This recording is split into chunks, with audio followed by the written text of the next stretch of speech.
Comment avez-vous eu l'opportunité d'animer une soirée sur la santé mentale avec Jimmy Mohamed? Faustine Bollaert.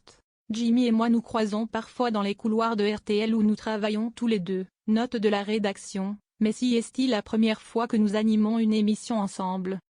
Cela fait 8 ans que j'aborde la santé mentale avec mes invités dans Ça commence aujourd'hui. De son côté, Jimmy incarne le corps médical au service du public avec le magazine de la santé. Notre complicité s'est finalement faite naturellement et j'en suis très heureuse. Jimmy Mohamed blessé à Fort Boyard, sa femme sort du silence, merci d'avoir prié pour lui. Faustine Bollaert sur l'importance de Ça commence aujourd'hui dans la libération de la parole. Quel sera votre rôle et quelles sont les ambitions de cette émission? Ce sera une grande émission accueillante et mobilisatrice, l'occasion de participer à la libération de la parole. D'écouter des gens comme vous et moi parler de troubles qui touchent environ 13 millions de personnes en France.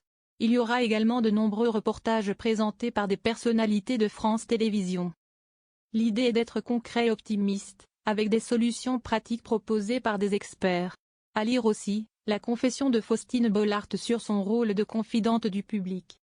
Une mission qui dépasse mes capacités parfois, on est tous obligés de s'agenouiller avec Ça commence aujourd'hui, vous êtes sur le devant de la scène. Vous abordez régulièrement des sujets liés à la santé mentale avec des invités, célèbres ou anonymes. Avez-vous le sentiment que ces problèmes augmentent et s'aggravent pendant le confinement? Je pense que ce qui change, c'est que les gens n'hésitent plus à parler de ce sujet en public.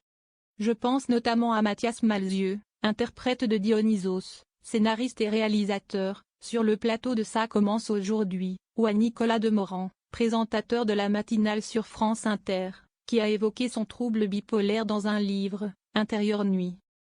Jusqu'à présent, c'était un véritable tabou.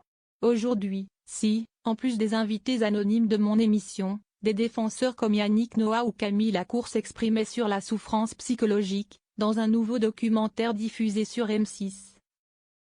Les gens pourraient se dire, moi aussi, je peux m'autoriser à en parler, et donc m'assumer. Nous devons tous nous agenouiller à un moment ou à un autre.